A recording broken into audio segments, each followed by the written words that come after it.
চলুন সরাসরি মোবাইল ফোনের মাধ্যমে দেখা যাক আপনার অ্যাপটি হ্যাক হয়েছে কিনা বা অন্য কেউ ব্যবহার করছে কিনা বা ব্যবহার করলে কি করবেন। আসসালামু আলাইকুম, কেমন আছেন সবাই? বর্তমান সময়ে যতগুলা সামাজিক যোগাযোগ মাধ্যম আছে তার মধ্যে ইমো অন্যতম। বিশেষ করে যাদের পরিবারের বা আত্মীয় স্বজনের লোকজন প্রবাসে থাকে তাদের কাছে এই অ্যাপটি বেশ জনপ্রিয়। তবে কিছু অসতর্কতার কারণে এই অ্যাপটি মাঝে মাঝেই হ্যাক হয়ে যায়। হ্যাক হওয়ার পর আপনি সামাজিকভাবে হেয় প্রতিপন্ন হতে পারেন। পাশাপাশি প্রতারক চক্র এই অ্যাপটি ব্যবহার করে আপনার কাছ থেকে বা আপনার আত্মীয় স্বজনের কাছ থেকে বিপুল অঙ্কের অর্থ হাতিয়ে নিতে পারে। চলুন সরাসরি মোবাইল ফোনের মাধ্যমে দেখা যাক আপনার অ্যাপটি হ্যাক হয়েছে কিনা বা অন্য কেউ ব্যবহার করছে কিনা বা ব্যবহার করলে কি করবেন। আমার ইমো অন্য কেউ ব্যবহার করছে কিনা এটা জানার জন্য আমার ইমো অ্যাপটি ওপেন করে সর্বপ্রথম বাম পাশে গোল চিহ্নিতে ক্লিক করব। ক্লিক করার পর আমরা সেটিংয়ে চলে যাব। সেটিংয়ে যাওয়ার পর আমরা ম্যানেজ ডিভাইসে চলে যাব। ম্যানেজ ডিভাইসে যাওয়ার পর আমরা এখানে দেখতে পাচ্ছেন একাধিক ডিভাইস দেখা যাচ্ছে। নীল ডিভাইসটা আমার এবং লাল ডিভাইসটা অন্য কারো।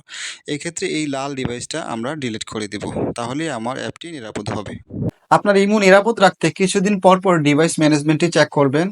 পাশাপাশি কখনো ফিশিং সাইটে ঢুকবেন না। ফিশিং সাইট হচ্ছে যে কিছুদিন পর পর দেখবেন আপনার মোবাইলে কিছু অ্যাডভার্টাইজ আসে যে ৩০০ থেকে ৫০০ টাকা আর্ন করতে হলে এই লিঙ্কে প্রবেশ করুন, বা একটা অশ্লীল ছবি দিয়ে বলতে পারে যে পুরো ভিডিও দেখতে লিঙ্কে ক্লিক করুন।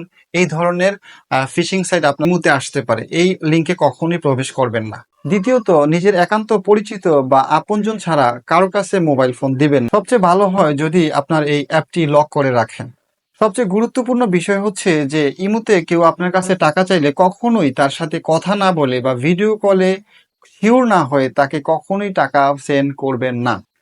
পর্যাপ্ত সতর্ক হওয়া সত্ত্বেও যদি প্রতারিত হয়ে যান তাহলে তাৎক্ষণিক আপনার নিকটস্থ থানায় জিডি করবেন এবং এই বিষয়টা ফেসবুকে স্ট্যাটাসের মাধ্যমে সবাইকে জানিয়ে দেবেন। পাশাপাশি আপনার কাছের বন্ধু বান্ধবকেও ফোন করে জানিয়ে দেবেন যে আমার ইমোটি হ্যাকড হয়ে গিয়েছে, কেউ দয়া করে টাকা দিবেন না। এই বিষয়গুলো হয়তো আপনি জানেন, যারা জানেন না তাদের উদ্দেশ্যে শেয়ার করে দিবেন।